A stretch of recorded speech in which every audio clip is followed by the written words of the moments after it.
Okay. I think I'm back. I'm not sure if I got fully disconnected or not there. Let me just listen to audio. 1 minute. Okay, yeah. Everything sounds good.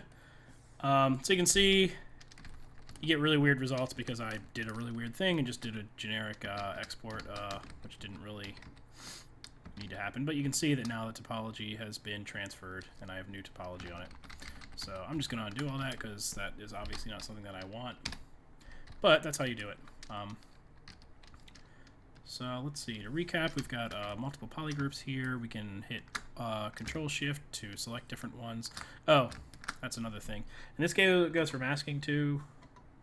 Or no, actually it doesn't go for masking. Sorry. So Control-Shift gives me this selection thing, but holding Control-Shift also, very similar to masking, gives me this selection tool, which will basically make visible all that has been dragged over.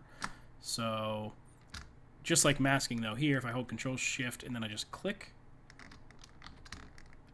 it brings everything back. If I drag, it'll invert my selection.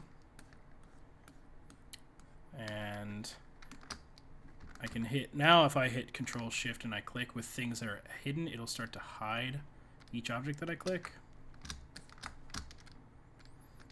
So just experiment with that. It's best to just sort of get a feel for it yourself. But just know that those tools are there. It's a Control-Shift is a very common.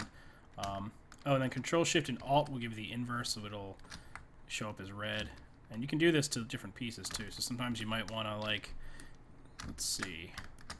I might want to make this its own polygroup, so then I could come in and start removing everything except that. And you'll notice that I can't see the back because it has blackface going on by default. I can always go to Display Properties and hit double, and now I see both sides.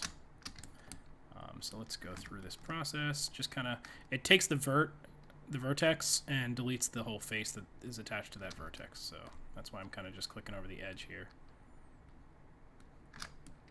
Yeah, so now I have this selection. I can do group visible. And now I have this nice polygroup here. So like I could always just select this one, drag a mask over it, invert my selection. And actually, let's do it at the highest subdivision. So I'm selecting it, masking it, and then I'm gonna invert my mask.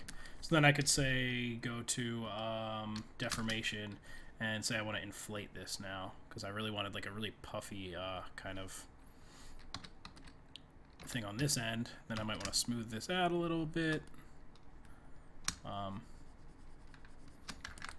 now this mitten's got a really puffy edge, and then this one is just kind of standard. Probably actually want to move this up a little bit.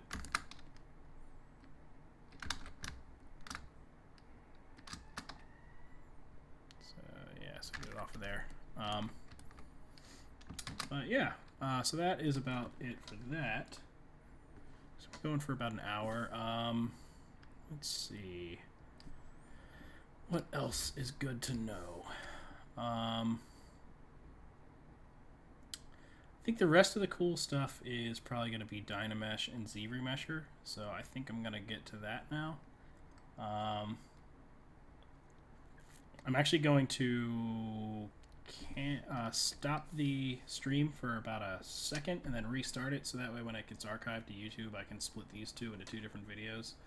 So I'll be back in just a minute.